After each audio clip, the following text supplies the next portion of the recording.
Funding for this edition of State of Affairs with Steve Adubato has been provided by PSE&G, committed to providing safe, reliable energy now and in the future.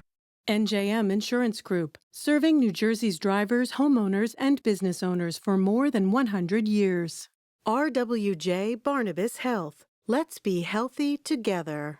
The New Jersey Education Association. Horizon Blue Cross Blue Shield of New Jersey. Here when you need us most. Prudential Financial. The Russell Berry Foundation. Making a difference. And by Community Food Bank of New Jersey. Promotional support provided by the New Jersey Business and Industry Association. And by bestofnj.com. All New Jersey in one place.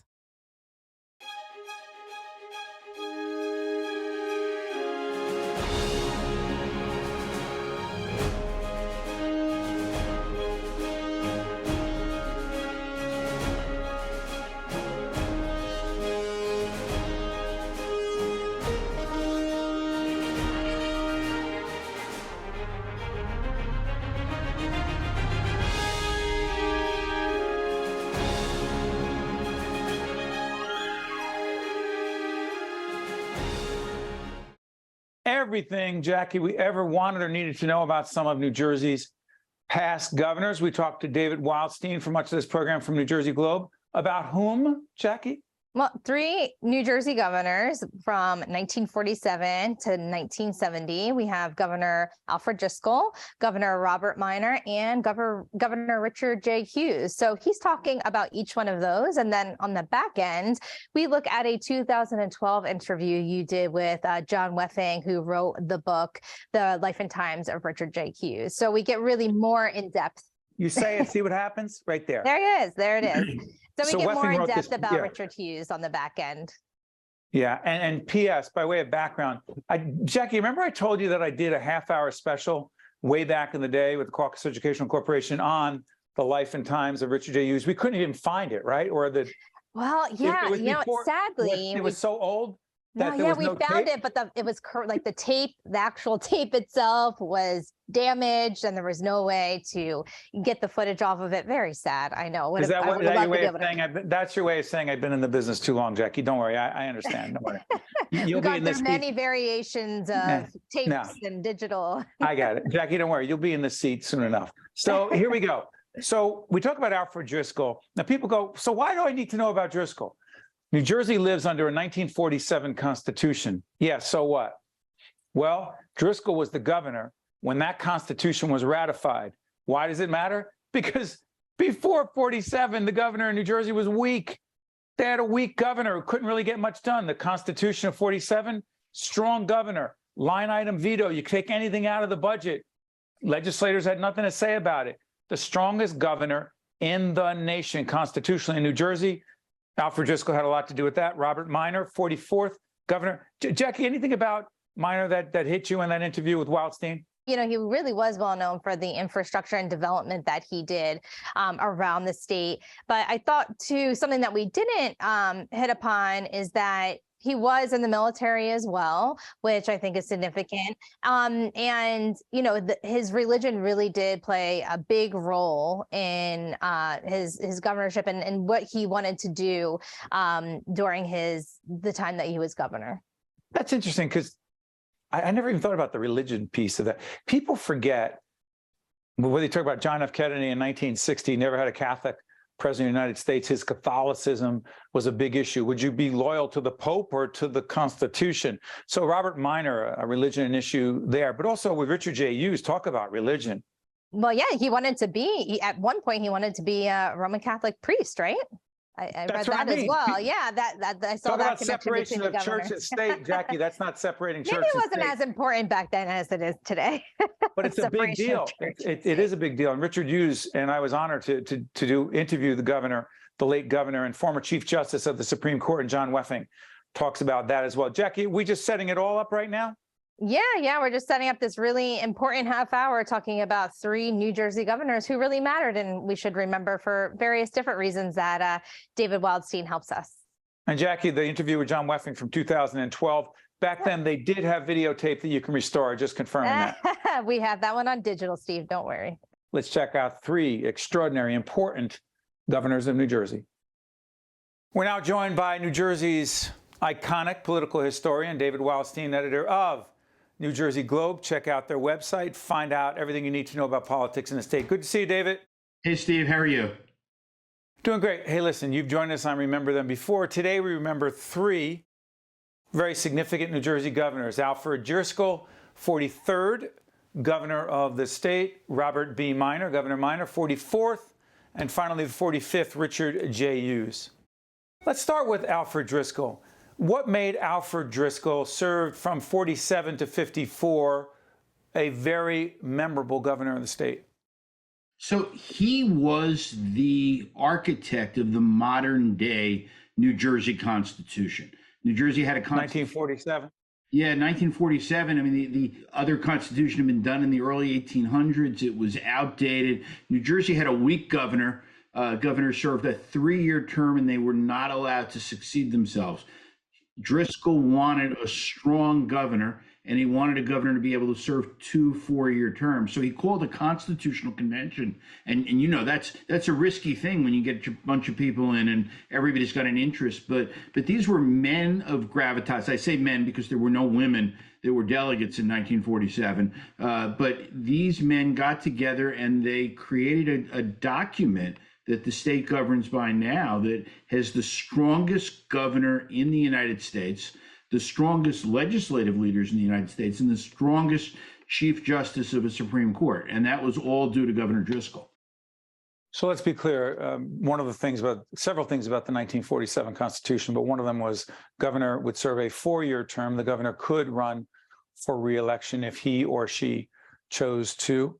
But the other piece, and I know this, David, as a former state representative and legislator, the governor at the time, Governor Tom Kean, had line item veto power. Yeah. Tell everyone what that means. So the Constitution said the governor could take a red pen out. I have a red pen somewhere. The governor could take a red pen out, take a line item out of the budget, and that was it. It was dead. That had not existed before 1947. Fair? That's correct. That's correct. And that gave the governor a lot of checks over the legislature. You remember the things we used to call them Christmas tree items, where legislators would put nice little gifts. I know nothing of which you speak. Nothing at all. Nothing at all. And that was the governor's ability to check the legislature and say, well, we're not going to do that in the budget, and just knock it out. And there was nothing anybody can do about it. Yeah. And by the way, I want to thank Governor Kean at the time in the mid-1980s when I was in the legislature for taking his red pen out as often as he did to line items, some of mine items out. Yeah, that's the problem with a targeted district, right? But a great governor. And we check out some of our interviews with Governor Kean. We will have him back to just put things in perspective. So let's move on. I want to talk a little bit about Robert Minor, 44th governor of the state, served 1954 to 1962. He's known for many things, but revitalizing the Democratic Party. What was going on with the Democratic Party, David? He did. You had Governor Driscoll, who was the first 2-term governor, the most powerful governor, and he had it at a time, post World War II, where government was getting larger and there were more government projects. New Jersey was in a situation where it was becoming a Republican state. Minor brought that back, and he was Driscoll was a Republican. Driscoll was a Republican. Minor was a Democrat. Minor won unexpectedly. He wasn't supposed to win. The Republican candidate did something, some people say now was a little dumb. He sent a letter to Tom Dewey asking for to commute the sentence of a talking about prosecutor Tom Dewey. Right, in New York. Of 1948, Dewey beats Truman. I'm just, that has nothing to do with anything, but go ahead. Yeah, but so this guy, a labor leader convicted on racketeering charges, Republican candidate for governor, sends a letter to Governor Dewey saying, I think you should commute a sentence. New Jersey reporters get that, and that propelled Minor into being sort of an accidental governor. And Minor, during that term between 1954 and 1962, expanded the turnpike, the New Jersey Turnpike. How about this? Established Green Acres open space program put that into context, because people refer to Green Acres as if, yeah, it was always there. Not the case, David. No, it wasn't. And this was called, the time that Minor was in office, it was called the rubber and concrete era. More people were buying cars. You had for the first time lots of women driving cars. So you had more cars on the road. You had an economy that required New Jersey to expand its highway system and infrastructure in municipalities, connecting everything together. And Minor looked at it and said, well, if we're going to build all these roads and highways, we need to put aside some open space, or somebody 50 years from now is going to wake up and say, this entire state is paved with concrete and there's no trees here. I want to be clear, a governor, elected official thinking about the future. Interesting. Yeah. That was Robert Minor. Hey, the last governor we're going to look at in this segment, by the way, check out, we're going to do an entire half hour dedicated to the recently late and very significant governor of the state, Jim Florio, who we remember, and David will be part of that special as well. But let's look at Richard J. Hughes, 45th governor of the state, 1962 to 1970 governor, and also Chief Justice of the state Supreme Court, 1973 to 1979. So many things we need to remember Governor Hughes for, but is the most significant the role of the state and the role of Hughes as governor during the rebellion/riots of 1967 in my hometown, Newark, New Jersey? Yeah, I mean that was a big part of his governorship, and as a political junkie, I've enjoyed going onto the Lyndon Johnson Library site, and you can hear the phone conversations between LBJ and Governor Hughes talking about the riots. Hughes was completely engaged. I think he moved into a hotel in Newark for a couple of days just to be there. So hold on, you're talking about Governor Hughes calling the President of the United States, excuse me, Lyndon Johnson. Is this about the National Guard and whether or not to send them in? It was about the National Guard. It was about, Johnson, as everybody knows, was a micromanager. And worked the phones all day long. And he and Hughes were talking constantly through those riots to make sure that it was contained within a certain area and wasn't going to spread and wasn't going to become sort of a national issue. But it was a national issue. And when it's a national issue, I mean that there weren't, the number of riots were not going to expand exponentially to more cities than they were in across the country. Let me ask you this, because we're also going to talk on the back end of this. We're going to do something with John Wefing, who is a constitutional legal scholar, talking about Chief Justice Hughes. But what's interesting, it's very rare for a governor of any state, even particularly New Jersey, to become the Chief Justice of the Supreme Court. Fair to say? Absolutely, and it was extraordinary circumstances. The newly appointed Chief Justice, Pierre Garvin, was Bill Cahill's chief counsel. Bill Cahill, previous governor. Go ahead. Bill Cahill, who followed Hughes. Followed him, right. Followed Hughes. That's the point. Joe Weintraub was retiring. He puts in his guy, his chief counsel, as the Chief Justice. Pierre Garvin was 44 years old. He was Chief Justice for, I think, less than 2 months. And he had a stroke and he died. And here we are in the midst of gubernatorial election, and this bright legal mind is not going to head the court. That was not going to be Cahill's legacy. Brendan Byrne at this point, is now on his way to becoming governor. And Cahill was a little bit of a statesman here. He said, I'm not going to jam a new guy through in lame duck. He could have get a Republican Senate until he left office. But he said, I'm going to consult with Democrats, and he appointed Dick Hughes as the Chief Justice. I mean, imagine today. Unheard of. Yeah, and I can't imagine it happening again. Think about this, folks. A Republican governor, William Cahill, who winds up losing re-election, if I'm not mistaken, David, right? Cahill lost the primary, yeah. He lost the primary to Sandman. But here's the thing. He nominates a Democrat, a previous Democratic governor, to be the head of the state Supreme Court. Just think about that at that time, the years 1973 to 1979. It would never happened today. There was a degree of bipartisanship, but as David Wildstein rightfully points out, a great degree of statesmanship on the part of the Republican Governor Cahill. Hey, David, cannot thank you enough. And by the way, check out the New Jersey Globe website to find out everything going on politically in the state, but also some political historical stuff as well. And also David will be joining us for the half hour as we remember the Honorable James Florio. David, always good to see you, my friend. Thanks, Steve. Great stuff. We'll be back after this. To watch more State of Affairs with Steve Adubato, find us online and follow us on social media. Sometimes people serve in public life and they don't get enough attention, respect, or want to appreciate their accomplishments. The gentleman you're about to meet has tried to rectify that situation, particularly as it relates to former Chief Justice and Governor Richard Hughes. He is John Wefing, and he is the author of The Life and Times of Richard J. Hughes, The Politics of Civility. Also, John Wefing is a professor of law at Seton Hall University Law School. Good to see you, John. Good to see you, Steve. John, you were with us many years ago on our sister program, Caucus, New Jersey. We've known you for a long time, and I will tell you that we also spent a lot of time early on in our career. I sat down with Chief Justice and former Governor Richard Hughes and did a half-hour public television documentary.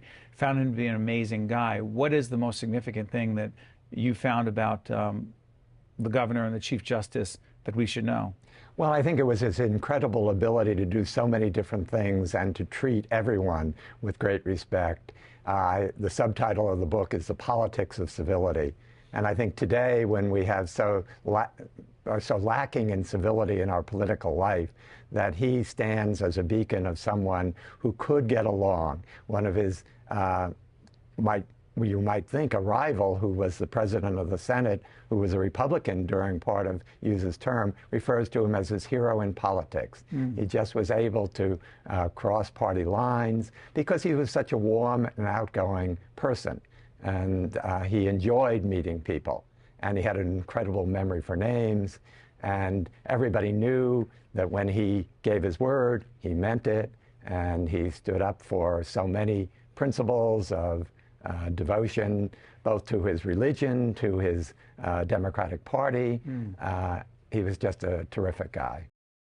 I got to be known as the education governor because of what we did. We new state colleges and a powerful community college system, 3 medical schools instead of none, and things like that. And where I learned that was in these backyard talks with the parents of children, say in Bergen County or other suburban counties.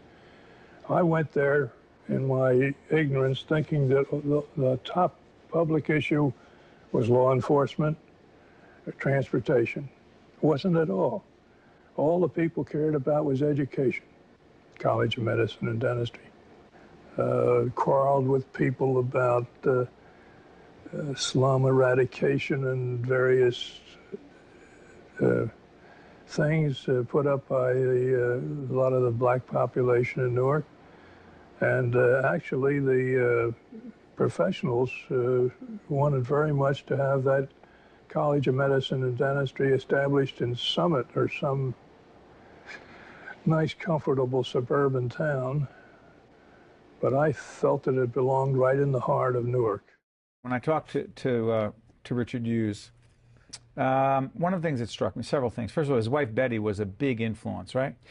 She certainly was. And Richard Hughes lost both of his wives. That's correct. That's correct. A lot of personal tragedy in his life. A lot of personal tragedy. He lost a grandchild as well. His first wife died when she was in her mid to late 30s. His second wife died much later, but was still 10 years younger than Hughes and died 10 years before he did. And, you know, again, we're talking about as governor, there were very important things that Richard Hughes did, but also as Chief Justice. Let's do as governor. When I was a little kid in Newark, I think I was 8, 1967 riots in the city of Newark. It tore our city apart. Absolutely. And it was an issue for the state and for the federal government to be involved in. I believe 28 people were killed. That's correct. The governor at the time, Richard Hughes, had to make some very tough decisions as to how to deal with that riot. What did he do? For the first 2 days of the riots, he stayed in Trenton because the mayor felt that he was handling the situation. It got really bad the second night, and Hughes received a call from the mayor at about 3 o'clock in the morning.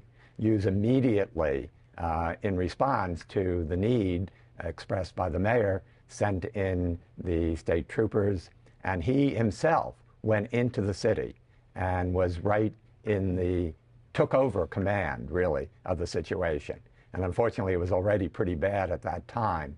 And, but yet, he was able to meet with some of the leaders of the groups that were causing the riots, and by being willing to meet with them, he helped to diffuse the situation. And eventually, he called off the state police and the National Guard, and eventually it got peaceful, even though some of the police officials wanted to continue the police presence. I remember that. Martin Luther King called me from Tampa during that riot, and he offered to come up here with 50 of his young men with badges on their arms, peacekeepers, and I forbid him to come because I thought he would have been assassinated here if he came to Newark. There was a very ugly feeling in Newark on the part of the whites as well as the blacks. All kinds of rumors, people in cars with dynamite in them coming from South Amboy and untrue stuff like that. There were people trying to make things worse. They were bad enough as it was, and we lost 26 people, most of them innocent, just caught in the crossfire. The other case as a Chief Justice, I remember when I talked to him about this, it was the Karen Ann Quinlan case. Absolutely. She was on life support? She was on life support. She was on a respirator. She was in what they call a persistent vegetative state. A young girl. A young girl in her early 20s. And her parents had petitioned the court to allow them to let her die with dignity. That's correct. And the case went before the Supreme Court. Right. And Chief Justice Hughes told me at the time in that public television interview that it was his wife, Betty, who influenced him to make a move. What was that? Well, it was that, the court had to decide that very serious case because no state court in the country, nor the U.S. Supreme Court, had ever dealt with the issue of the right to die. New Jersey was the first. The very first. And it was a case that was followed internationally. Precedent setting. Precedent setting. When the U.S. Supreme Court finally, many years later, dealt with a right to die case, they referred to the Quinlan case as the seminal case in the history of the right to die. What did Chief Justice Hughes do? He wrote an opinion. Perhaps most importantly, he was able to gain the support of all the members of the court. He wanted it to be a unanimous opinion, and he worked and worked to convince all of the justices to agree. He felt it was such a monumental opinion that they had to be unanimous. And the decision was to allow her to die. To allow her to die. Well, essentially to allow the parents yes. As guardians for her, in conjunction with ethics committee at the hospital, to make the decision to let her go. Amazingly, despite that, when they removed the life support system, she did not die, and she lived for many years. The parents never went back to ask for removal of the feeding tube, which was also there. What's interesting is the real quick part of that is that he told me that Betty, his wife, said, because he wasn't writing the decision, and he was sitting there, and I don't know where they were, and, right. and she said, you owe it to her parents. Right. To do this. Absolutely. He had a scheduled trip to Japan to give a speech in Japan, and she told him, they can wait. You sit down and write. He took out that legal pad and he wrote it. He wrote the he told me opinion. That. Exactly. What else, in the time we have left, John, the most significant things about the former governor and Chief Justice that we should know? Well, everything from the first creation of the county courts, college system was done during his time. He created the first public defender system in the state. For people who couldn't afford an attorney. That's correct. He created, he was very involved in solving the problems of the Hackensack Meadowlands Commission that led, of course, to the creation of Giant Stadium and the arena, and that was very important for the state. He also played some international roles. He was part of organized a meeting between Premier Kosygin of the USSR and Lyndon Johnson. Was that down at Glassboro? It was in Glassboro, correct. It was a historic meeting. A historic meeting, absolutely. And it particularly started at that time. At that time. exactly. And He was close to LBJ, no? He was extremely close to LBJ. That started in part through the fact that the only time New Jersey had a national convention. 1964 Atlantic City. 1964 Atlantic City, absolutely. Good memory. And that, of course, was where Lyndon Johnson was chosen. He was, of course, sitting as president at the time, and he was nominated to run again. And Hughes, as host of that convention, became very close to him. I could ask you, before you get out of here, John, by the way, go out and buy the book. It's called The Life and Times of Richard Hughes, The Politics of Civility, written by our good friend John Wefing at Seton Hall University Law School. Richard Hughes, with his personality and style and the civil nature in which he communicated and dealt with people, could he succeed in politics today in the hard-edged, partisan, vicious, cable television world we live in? I think it would be difficult. He might be able to overcome those problems, but it would be difficult. Too classy a guy, no? Very classy guy. Yeah, he also didn't destroy or trash and burn his opponents in the process. No. One time when somebody didn't carry out what he had agreed to do, one of the senators who had said he would support an income tax at one point, everybody told him, we have to retaliate. Hughes said, no, that's not the way I operate. I'll need him in the future, actually. A real gentleman, a class act. Absolutely. Both former Governor and Chief Justice, and you too as well, Professor. Thank you. Thank you. Great job. Thank you. State of Affairs with Steve Adubato is a production of the Caucus Educational Corporation. Funding has been provided by PSE&G, NJM Insurance Group, RWJ Barnabas Health. Let's be healthy together. The New Jersey Education Association, Horizon Blue Cross Blue Shield of New Jersey, Prudential Financial, the Russell Berry Foundation, and by Community Food Bank of New Jersey. Promotional support provided by the New Jersey Business and Industry Association and by bestofnj.com. NJM Insurance Group has been serving New Jersey businesses for over a century. As part of the Garden State, we help companies keep their vehicles on the road, employees on the job, and projects on track. Working to protect employees from illness and injury, to keep goods and services moving across the state. We're proud to be part of New Jersey. NJM, we've got New Jersey covered.